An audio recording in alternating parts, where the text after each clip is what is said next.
In this video, we're going to find the inverse equation for each of these four functions, and then three of those inverses are functions themselves, so we'll write those using function notation.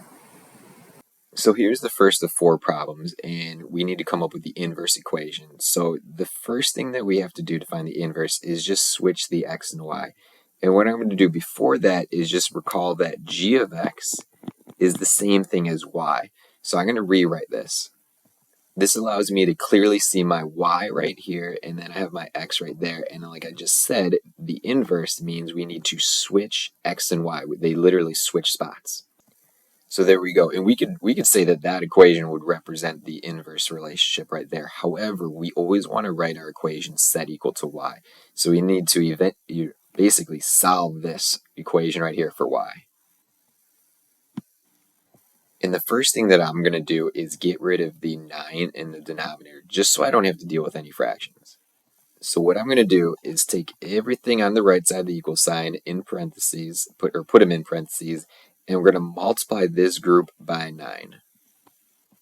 And by multiplying it by 9, essentially we are distributing it to both of these fractions, both of those parts, and that'll actually reduce to 1. So 9 over 9 would be 1. And then again, this 9 right here would divide with that 9. That would be 1, right? Because 9 over 9 is just 1 over 1. So then those denominators would go away. And remember, we also have to multiply the left side just to keep our equation balanced. So now I'm going to rewrite it. And this is going to be much easier to solve for y now that we don't have those denominators. So our next step would just be to take away 4 from both sides. We're left with 9x minus 4 then, which will equal a negative y. And we got to get rid of that negative as well. So then you could either multiply everything by a negative 1 or divide it by negative 1. I'll divide everything by negative 1. So then we are left with 9x divided by negative 1, which would be a negative 9x. And then minus 4 divided by negative 1, which would be a plus 4, equals a positive y. And that's what we are looking for. So this right here is going to be the inverse function or the inverse equation of our original g of x right there. And what we could also do is just write this using function notation. And I'm going to use like inverse notation too. That means I'm going to write g with the little negative 1 of x followed by the negative 9x plus 4. And I could use that function notation only because I know that this equation right here is a line. It would be a line with a negative slope going down, something like that. And then if you did the vertical line test and you ran a vertical line through it, anywhere, imagine this was on an actual coordinate system and you're running a bunch of vertical lines through it. It only crosses that line one time, so that would represent a function. However, it's important to note that you can't always use this notation just because your inverse equation might not always be a function. And you'll see that happen in the next problem. So here it is, our next problem. We got v of x. And remember that v of x, that is the same thing as y. So what I'm going to do is switch the x and the y right here. So this was y, what I was circling, and then I've got my x right there. So I'm just going to switch spots with those. So there is my inverse relationship, and I want to solve my equation for y. In order to get to that y right there, what we have to do is get rid of the squaring of this quantity, right? And then before we get rid of the squaring, we have to actually deal with this multiplication of 3. So we're going to actually divide both sides by 3 in order to get rid of it. 3 over 3 will reduce, it'll go away. Now I'm left with this, and that's when I could actually apply my radical here, because I want to get rid of that squaring, so I apply the square root. And if I do it to one side, I got to do it to the other. And now I am left with a plus or minus x over 3, and that is underneath the radical, which will equal just my my y minus 5, because this 2 kind of knocks out or cancels out that radical sign. And we need to include that plus or minus 2 because of situations that look like this. Imagine if you had x squared equals 9 and you were to solve this, right? Well, you could plug in a positive 3 and square it, and that would equal 9, but you could also plug in a negative 3 and square it and equal 9. So you could have a positive version and a negative version, which would equal the same answer. So again, you need that plus or minus there just to make sure it's all accurate.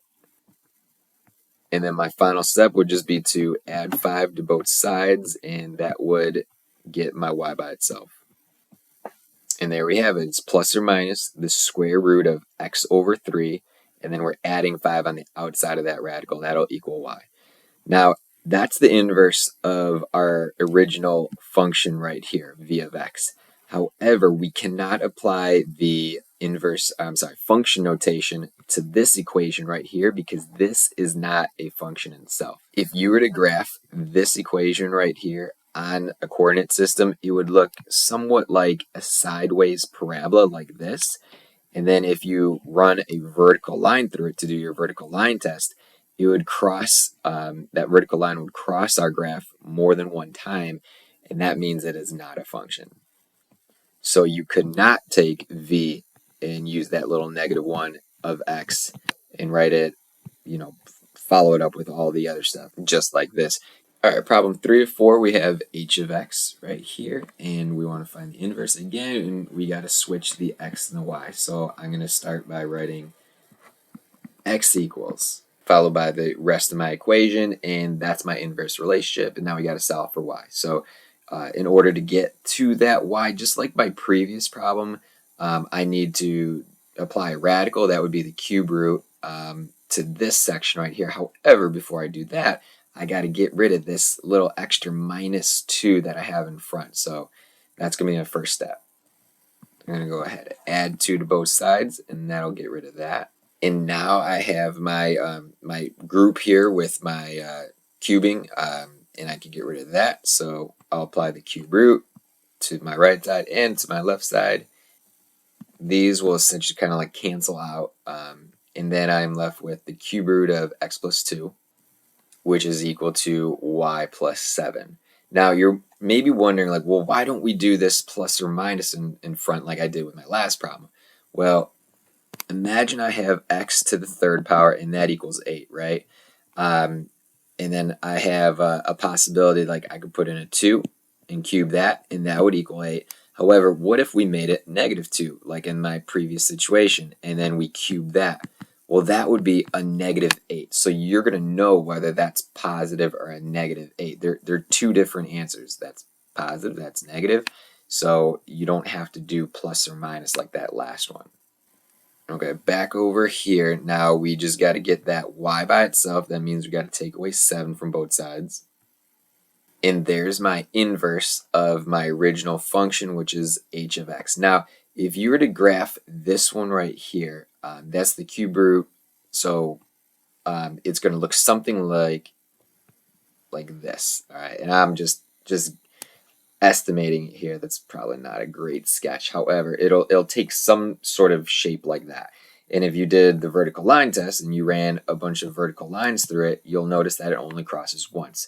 So this will be a function. So then you could write it using function notation. You would write h with that little -1 of x, and then you'd follow it up with the cube root of x plus 2, right? Throw in that cube root, and then we are taking away 7.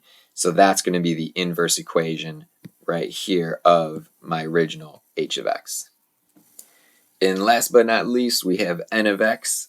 Again, hopefully you're kind of picking up onto this right now. We take our y, remember this is y, and we swap spaces with the x. So those are going to switch right there. And then like before, we have to solve for y.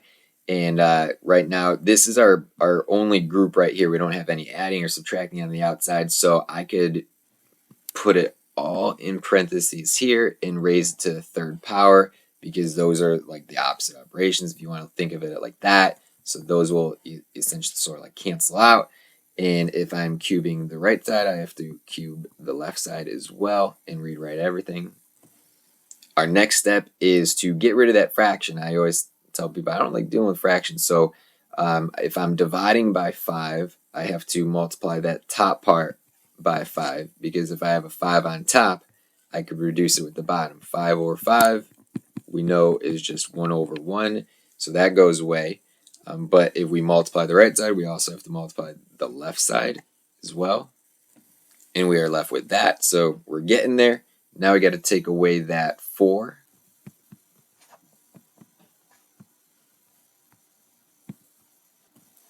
So I'm left with a 5x cubed minus 4 equals a negative y. Don't forget to make that y positive. I'm going to rewrite it up here. And you could do two things. You could divide everything by a negative 1. That's what I like to do. Divide everything by a negative 1. That'll make that y positive. Or you could multiply by a negative 1. Either way, we're going to be left with a positive y now.